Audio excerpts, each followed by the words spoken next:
নিয়মটা যখন ইন ফেভারে থাকে তখন বলা হয় এটা নিয়ম, আবার যখন বিরুদ্ধে যায় তখন এটাকে বলা হয় কাস্টম। কোনটা সাংবিধানিক কোনটা অসাংবিধানিক এই বেড়াজালি।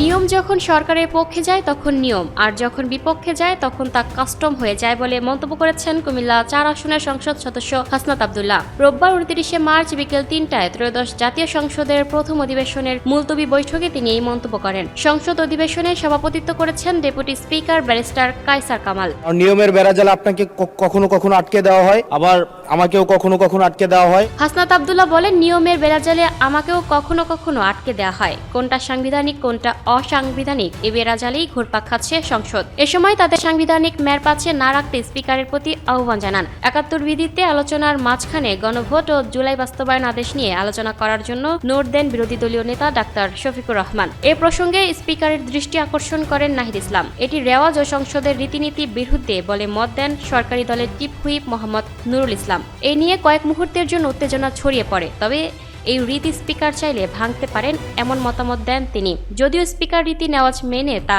৭১ বিধির পরে আলোচনার জন্য বলেন। আর মাননীয় স্পিকার, আশা করি আপনার মধ্যে যে অনুভূতি হচ্ছে প্রথমবারের মতো। Lucky Akter, up to date news, Dhaka. আমাদের এই যে সাংবিধানিক এই যে একটা মারপ্যাচের মধ্যে আমাদেরকে রাখা হবে না।